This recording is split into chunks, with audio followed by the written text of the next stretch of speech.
Acordei, eram 3 da manhã, senti uma sensação muito estranha. A certeza de que tinha alguém comigo, no quarto. Pelo canto do olho, vi algo parado ao lado da minha cama, uma sombra muito escura e com um chapéu alto. Senti um medo que nem sei como descrever, mas não fechei os olhos. Só fiquei ali olhando aquela silhueta de canto de olho sem me mexer, esperando que fosse embora.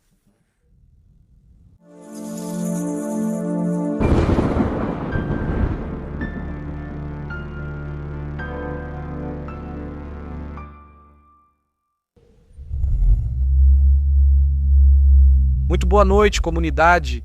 Espero encontrá-los bem e com o melhor humor para ouvir as próximas histórias. Neste episódio, há relatos muito próximos que poderiam acontecer com qualquer um de nós a qualquer momento, principalmente se tivermos o azar de ir a uma funerária.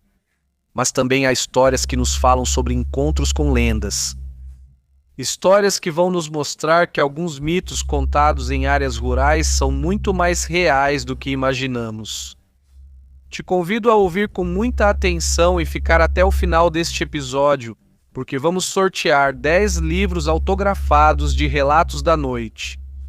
Fique para saber como você pode ganhar um deles, apague a luz e se deixe levar. Você já está ouvindo Relatos da Noite? Adeus, sou Jorge de Águas Calientes e faz apenas alguns meses que estou ouvindo relatos. Na verdade, já virou minha companhia no escritório, porque passo 10 horas lá dentro. Vou contar algo que aconteceu com minha mãe, não comigo.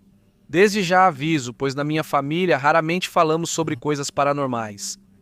Minha mãe não acredita nessas coisas, nunca viu nada, nunca conta coisas estranhas, nada disso. Isso vem da família da minha esposa, que é cigana do bairro de Triana e cheia de histórias. Mas enfim, não é o momento de contar essas histórias, o que eu vou contar começou em 24 de dezembro de 2024. Foi literalmente a véspera de Natal mais triste que já vivemos, porque naquele dia à tarde faleceu meu tio, vovô Chui. Para mim, ele era como um avô, eu gostava muito dele. E como era uma data festiva e os escritórios do cemitério estavam fechados, o velório durou 2 dias inteiros. Passamos a noite do dia 25 para 26 na funerária. Ele não teve esposa nem filhos, então estávamos lá, apenas seus sobrinhos e sobrinhos netos, tentando acompanhá-lo e rezar para que descansasse. Por volta das 5h não consegui mais dormir e levantei do sofá para pegar café. Esse sofá ficava em frente a uma janela voltada para o pátio central da funerária, no segundo andar. Quando me mexi, acabei acordando minha mãe sem querer. Perguntei se ela queria algo quente porque estava frio, mas ela disse que não, que queria continuar tentando dormir. Ela se ajeitou e fechou os olhos. E foi justamente nesse momento, naquele ponto em que você está quase pegando no sono de novo, quando ela ouviu algo e abriu os olhos de repente. Eu não quero morrer, eu não quero morrer. Ela disse que ouviu um grito, mas um grito de verdade. Desesperado, angustiado, como de alguém que estava sofrendo muito, que dizia: eu não quero morrer, eu não quero morrer. Assim mesmo, exatamente assim. Minha mãe acordou assustada, olhou para as irmãs e primas e viu que todas despertaram igual, como se tivessem sido puxadas do sono. Elas se olhavam, mas ninguém dizia nada, e antes que pudessem reagir direito, ouviram de novo, do mesmo jeito. Foi aí que todas perceberam que não tinha sido um sonho. Uma perguntou se as outras ouviram, outra quis saber o que foi, mas ninguém sabia explicar. Elas não sabiam o que fazer, só começaram a rezar, foi a única coisa que conseguiram naquele momento. Curioso é que naquele dia minha mãe não disse nada, não sei se por cansaço ou por não gostar de falar sobre isso.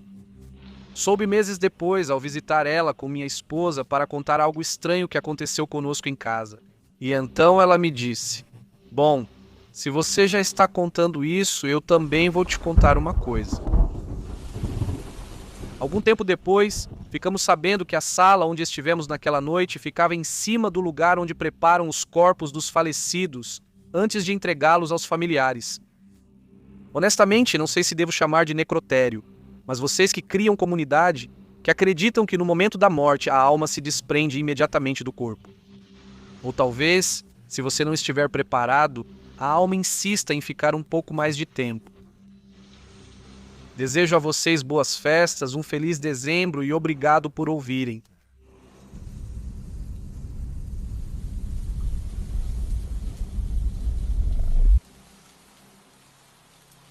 Olá, Uriel, equipe do Relatos da Noite e comunidade mais linda da internet. Espero ouvir essa história no canal, pois acho que pode agradar vocês e também quero ver se alguém pode ajudar. Sou o segundo Sarlang e já compartilhei uma história com vocês pela voz do Uriel há algum tempo.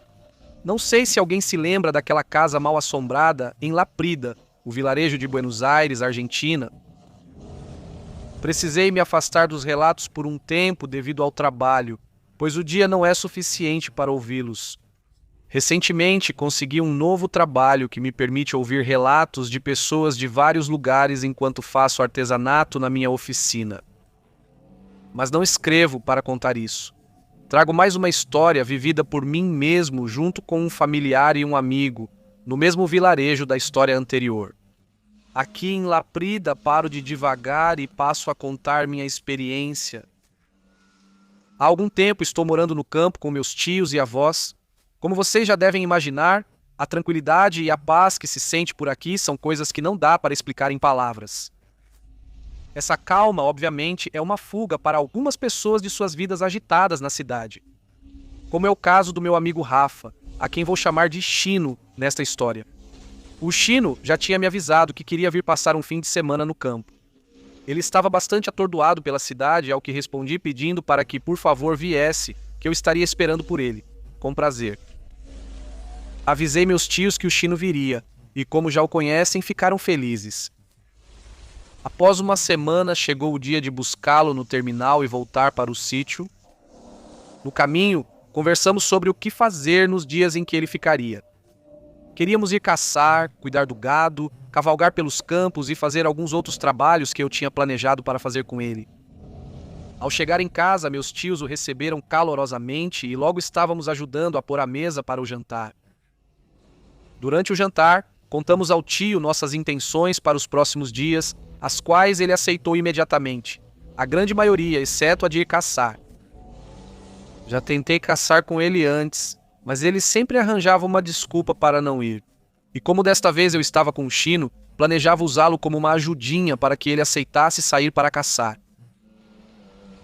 Meu tio nos olhou por um instante e seguiu explicando por que se recusava, dando uma desculpa boba.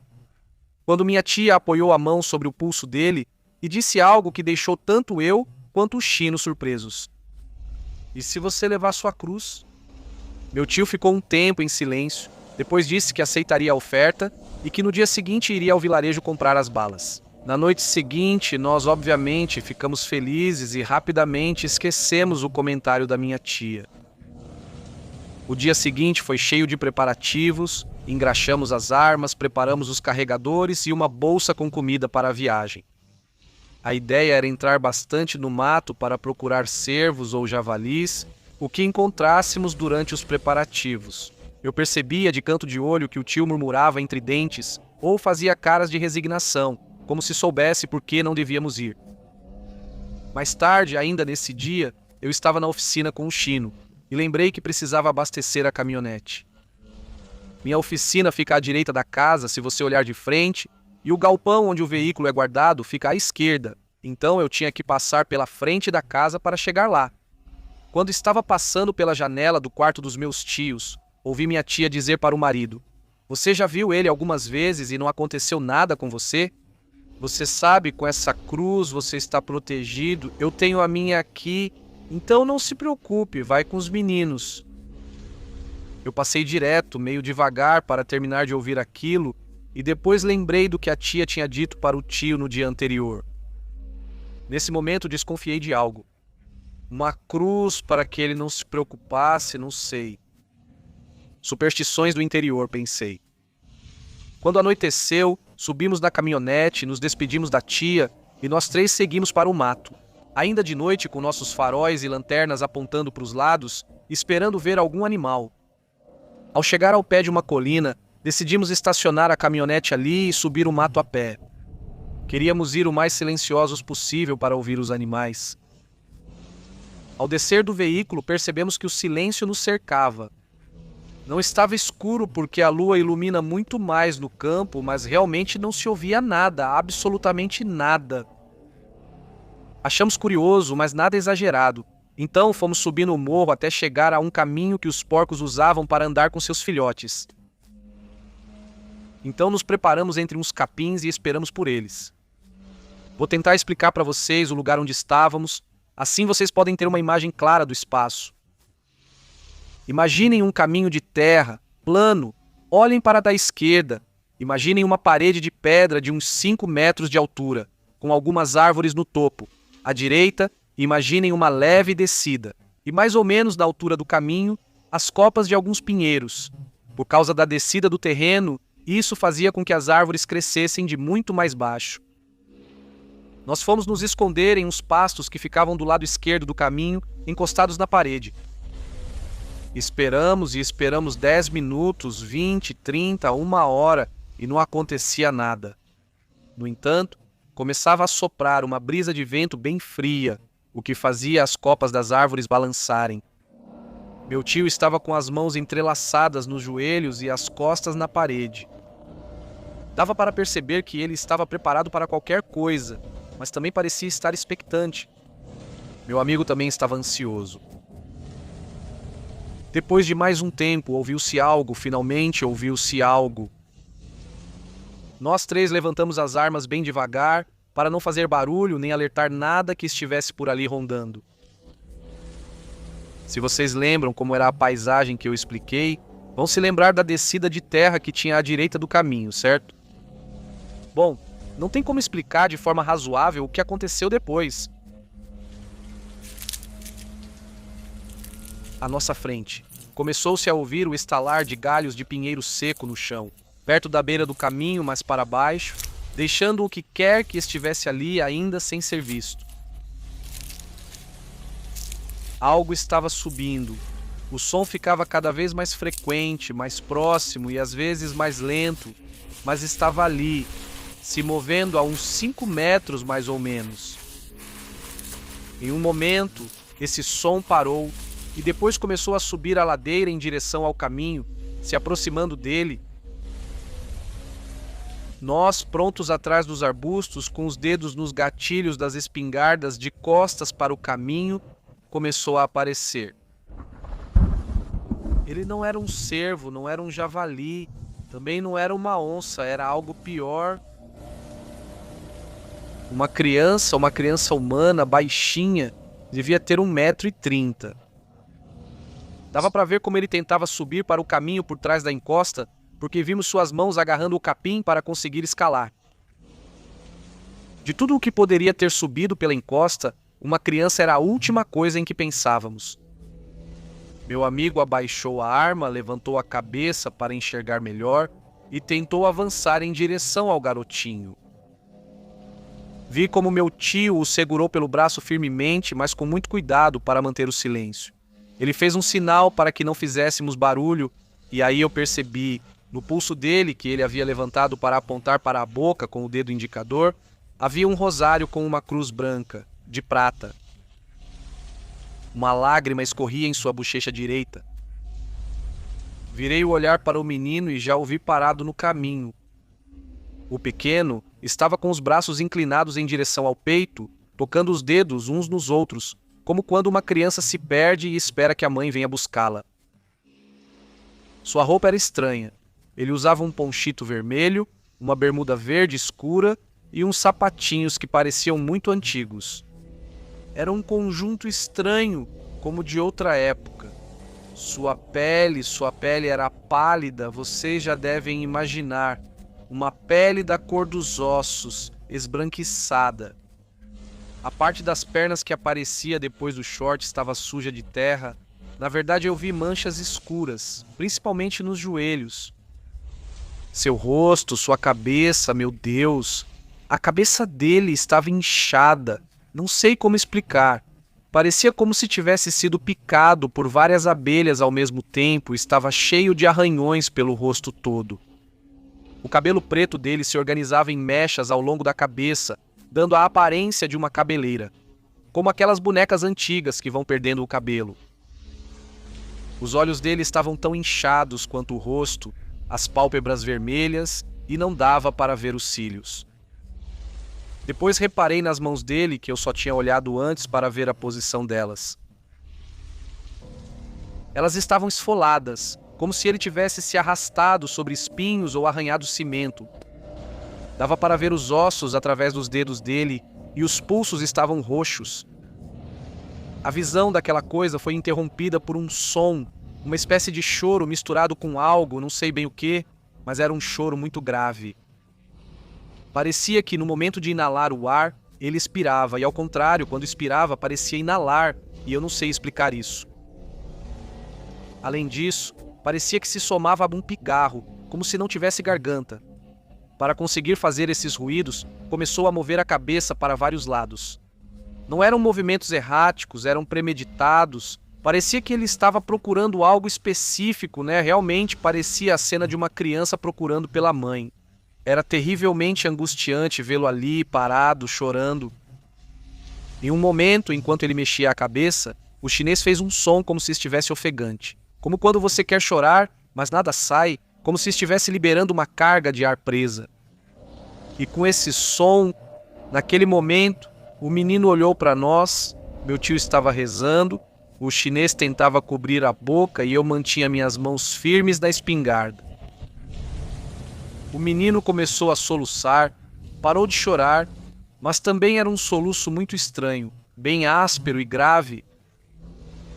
Eu não. Olhava diretamente nos olhos dele, olhos que às vezes deixavam ver seu interior, olhos esbranquiçados como a cor da lua. Essa imagem vai me perseguir por muito tempo na minha vida, talvez até a minha morte.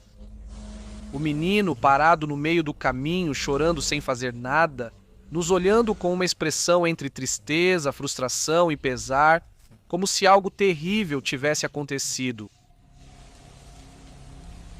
De repente, o menino parou de chorar e olhou para nós três, um momento para cada um. Enquanto meu tio rezava, o Chino chorava e eu continuava em choque. Em seguida, ele girou levemente o corpo e saiu andando na direção oposta de onde viemos. E esse foi o fim da aparição. Assim que ele saiu do nosso campo de visão, nós três saímos daquele estado de paralisia e caminhamos até a estrada. De lá, voltamos para a caminhonete, atentos a cada esquina do caminho, atentos a cada pedra, olhando atrás de cada árvore. Acho que o trajeto até o veículo foi a experiência em que mais me senti observado em toda a minha vida. Sentia que o menino estava nos seguindo, vai saber que outras coisas rondavam a área, não tínhamos vontade de descobrir. Quando finalmente chegamos à caminhonete, percebemos que dava para ouvir os sons da noite, os grilos, os pássaros, etc. Subimos rápido e antes de voltar para o rancho, olhei uma última vez para o mato. Ali me pareceu vê-lo com as mãos juntas sobre o peito, seu ponchito e seus cabelos negros. E na verdade, me pareceu ver algo ao lado dele, uma figura mais alta que ele, de cabelo comprido e com uma camisola longa e clara. Sua mãe, a avó, algo mais. Eu não queria saber, e não comentei isso último com os outros. Voltando para o rancho, meu tio me olhou ainda com a cruz nas mãos e me disse: "Por isso eu não queria vir. Não sei o que é ou quer. Hoje está no mato, outras vezes vejo perto de casa. Às vezes está no pasto, atrás do rancho. Outras vezes eu vejo ao entardecer, parado no meio do campo ou caminhando sem um rumo aparente. Não sei quem é ou o que quer. A única coisa que faço é evitá-lo e rezar. Seja lá o que for, rezo pelo descanso dele, por proteção ou por outras coisas, seja o que for, desde que nos deixe em paz." As palavras do meu tio me fizeram sentir um tolo por não ter percebido antes o motivo da sua negação, o motivo das palavras da minha tia. Assim que chegamos ao sítio, nós três dormimos rápido e, felizmente, nada mais aconteceu naquela noite. Depois fiquei sabendo que minha tia ficou conversando com meu tio ajudando-o a fazer um café e ouvindo enquanto ele contava para ela o que tínhamos passado. Sei disso porque minha tia contou dias depois. Na manhã seguinte, ajudei o Chino a arrumar sua bolsa e me despedi dele na porta, vendo meu tio levá-lo até a cidade, despedindo-se dele pelo caminho. E não sei se foi um reflexo ou algo assim. Mas quando eles estavam indo embora entre as árvores ao lado do caminho, parecia vê-los de novo, bem ao longe, bem borrados, mas vê-los novamente, os dois, um ao lado do outro, debaixo de um eucalipto, perto de um silo. Mas espero que tenha sido só isso, né? Um reflexo, né? Uma sombra da minha memória, dos meus medos. Obviamente, o chinês não quer voltar para o campo. E meu tio me olha com cara feia quando faço piadas sobre ir caçar, tentando também me distrair e tentar esquecer os acontecimentos daquela noite no mato. É a única forma que tenho de lidar com isso, rir. Espero que tenham gostado da minha história, comunidade, espero que alguém possa me ajudar, que deixe um comentário, por favor. Quero tirar a dúvida sobre o que poderia ser esse menino ou essa coisa e se vocês acham que pode estar acompanhado ou não. Obrigado, Uriel, pelo espaço, caso leia esta história no canal. Saudações à equipe e à comunidade e desejo a todos um feliz dia, uma feliz noite e uma boa vida. Saudações!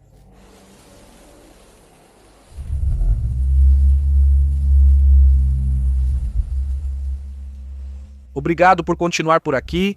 E antes de seguir com as próximas histórias, lembre-se, se você ainda não é inscrito, este é o momento. Torne-se parte da comunidade.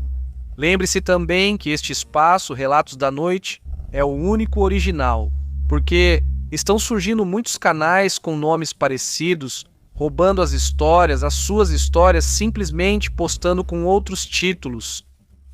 Também vale mencionar que as redes oficiais você encontrará como Ardesno Oficial, no usuário, mas o nome é sempre Relatos da Noite. Avisem quando virem essas contas falsas, porque muita gente acha que temos várias contas e que mudamos o nome delas, o que não faria sentido nenhum fazer.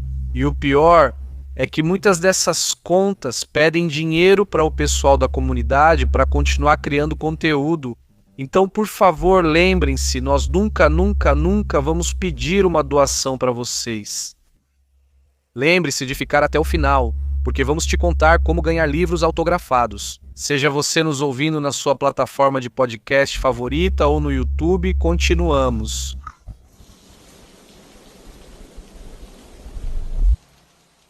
Olá, comunidade, meu nome é Andréia. Já faz muito tempo que eu ouço vocês e, embora eu tenha vivido várias coisas, essa foi a primeira e a mais forte.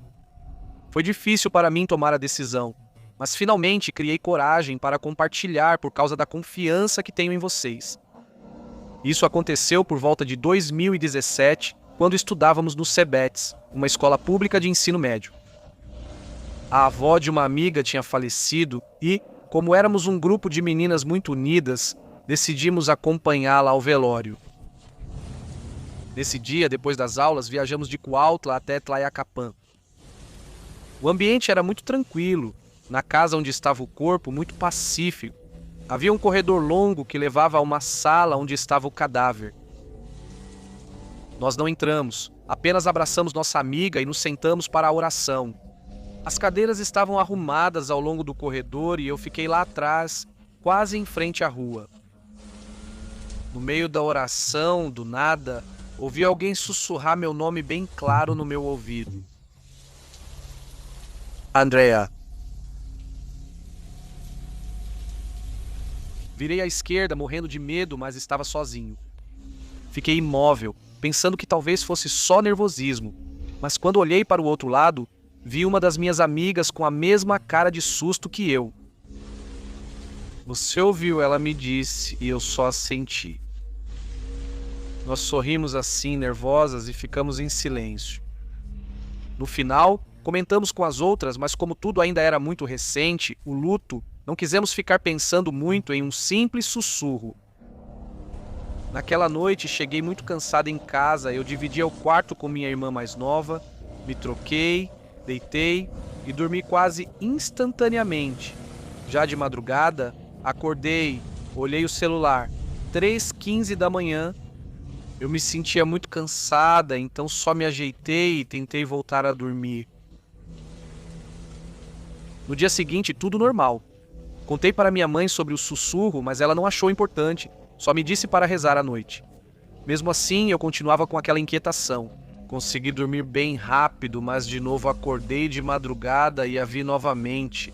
Agora eram 3h15, igual a noite anterior. E aí sim, senti algo diferente no quarto, como se tivesse mais alguém lá. Não era uma sensação, era uma certeza. Tentei me mexer para me acomodar e não consegui. Fiquei completamente imóvel. E pelo cantinho da visão, vi algo parado ao lado da minha cama, uma sombra muito escura com um chapéu alto. Senti um medo indescritível.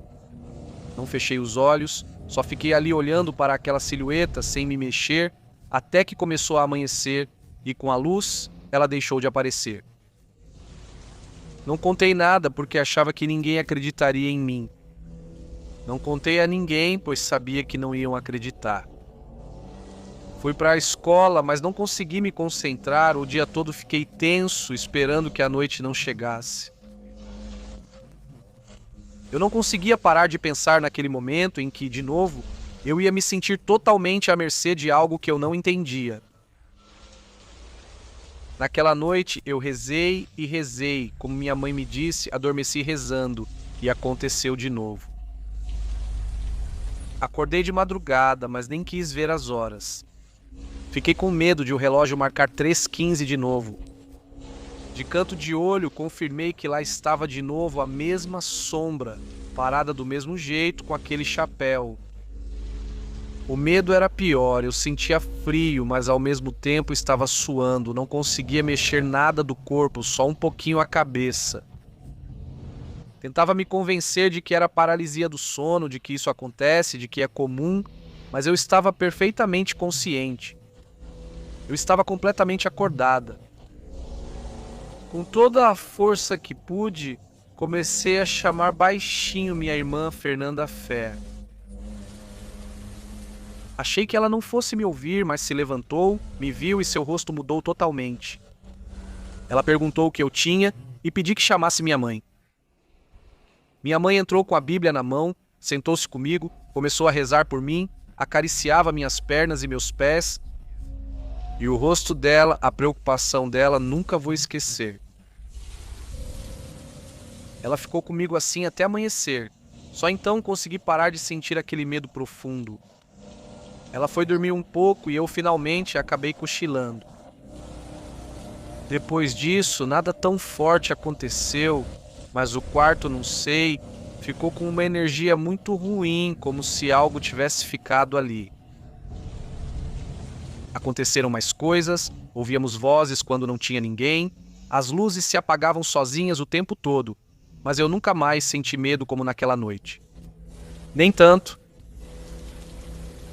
Até hoje ninguém dorme lá. Não entendo se eu teria prejudicado com o que comecei a viver. Não entendo se algo foi comigo, se algo ficou grudado em mim ou se algo que já estava lá acordou. Mas nunca voltou a ser igual. Obrigado por lerem minha história. Tomara que algum dia eu possa contá-la aqui com vocês.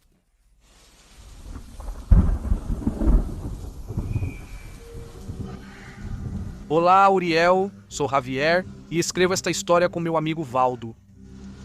Nós crescemos em uma comunidade muito pequena da Serra Norte de Puebla chamada Tlapizalapa Tlaula Puebla, onde na verdade só há um transporte por dia para chegar lá. Mais do que uma história paranormal, é um acontecimento que nos faz pensar até hoje. Isso não aconteceu com a gente, mas sim com um senhor do povoado. Não direi o nome dele por respeito a ele e a sua família, então vou mudar o nome dele por respeito à família. Essa história remonta ao final de 2022, quando um senhor de idade, a quem chamaremos de Dom Otávio, desapareceu. Esse senhor era muito conhecido na cidade, era marcado pelo seu bom humor, além de ser um pouco bêbado e a maioria das pessoas gostava dele. Ele sempre te cumprimentava sorrindo. Ele morava no alto de uma colina, a poucos minutos do cemitério da comunidade. No nosso caso, sempre que o víamos, gritávamos Dom Otávio, e ele sempre respondia com sua frase estranha, mas engraçada: matem frango antes que me joguem no buraco. Eu sei que é uma frase que não faz sentido, mas era isso que o caracterizava. Bem, numa tarde chuvosa na comunidade, Dom Otávio saiu, segundo os vizinhos, para comprar algumas cervejas para passar o tempo. Ele sempre dizia isso num dia como esse. Só que a loja mais próxima ficava a 15 minutos, pois o caminho ficava cheio de lama. Mas ele nunca chegou à loja, nem a essa, nem a nenhuma outra da cidade. A última vez que foi visto, ele estava caminhando perto do cemitério, um pouco preocupado com a chuva.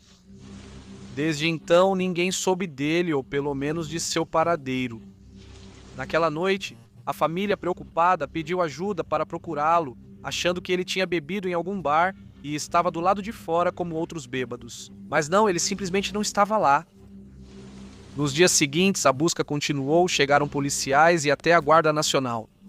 E isso foi muito estranho, porque nessa comunidade, por ser muito afastada, não vem gente da segurança municipal e muito menos a guarda. Isso alertou a comunidade e todos ajudaram na busca.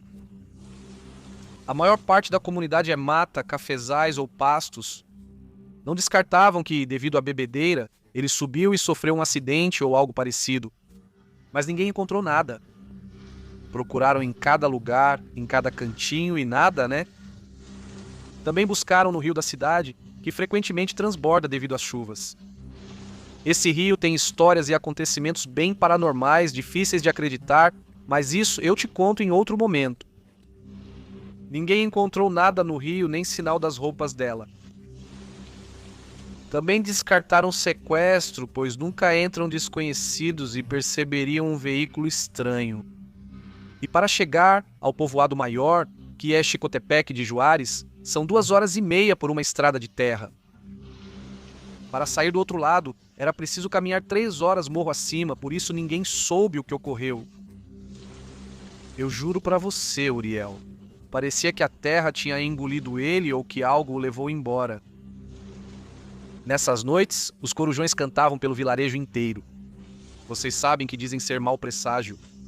Então o pessoal pensava o pior. Então será que aconteceu aquilo que ainda nos faz pensar? A bisavó do meu amigo Baldo nos contou sobre um pássaro com um bico vermelho, comprido, que era responsável por desaparecer. Para as pessoas que via ela vagando à noite, debaixo da chuva, ela dizia que era para nos assustar por estarmos sempre andando à noite. Segundo ela, esse pássaro se transformava em uma espécie de homem-pássaro enorme que podia levar as pessoas voando. Obviamente não acreditamos nela e, entre risadas, dissemos para tomar cuidado, e esse pássaro levou o Sr. Otávio.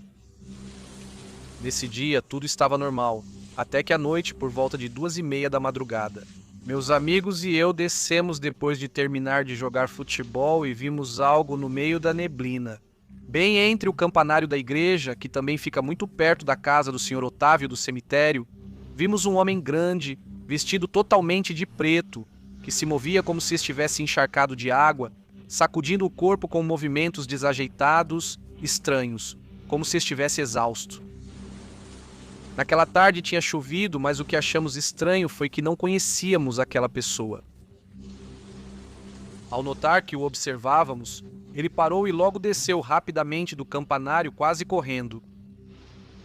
Nós, por instinto e desconfiança, decidimos sair correndo até que, ao nos aproximarmos do cemitério, eu juro para vocês, comunidade, ouvimos claramente no alto de uma árvore como se algo muito pesado tivesse caído. Todos olhamos para cima e lá estava, aquele pássaro do qual tinham nos contado recentemente. A plumagem era de um preto intenso, que mal podia ser vista graças à luz fraca de um poste de luz. E aquele maldito bico vermelho do qual tinham nos alertado, juro para vocês que não se parece com o de nenhum pássaro de verdade. Ele só nos olhou e começou a sacudir as asas, mas fazia isso exatamente igual à pessoa que tínhamos visto no campanário da igreja. O mesmo movimento, Como se estivesse cansado, eu fiquei em choque, e Baldo também. Nossos outros amigos já sabiam da história e também ficaram assustados.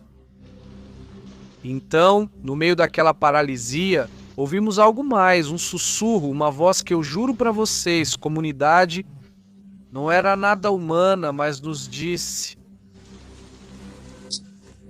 velhos, parem de ser fofoqueiros, aquele velho já estava na hora dele. Só a adrenalina e o medo nos tiraram daquela paralisia. Todos saímos correndo, cada um para sua casa, enquanto víamos o pássaro voando sobre o pasto direto para o morro, lá onde costumava viver. Dom Otávio, que descanse em paz. Ainda não achamos explicação para o desaparecimento e o encontro com o homem-pássaro. Atualmente já não moramos lá. Decidimos ir para lugares diferentes para estudar, porque no povoado o ensino médio está em péssimas condições. Mas ainda continuamos falando sobre isso quando nos encontramos. E embora não queiramos aceitar, no fundo sabemos que aquela maldita criatura levou o seu Octávio. Nós dois mandamos um abraço para vocês, comunidade, que tenham uma boa noite. E se algum dia ouvirem um bater de asas forte, enorme, debaixo da chuva, não se aproximem, não olhem para fora, não olhem para as copas das árvores.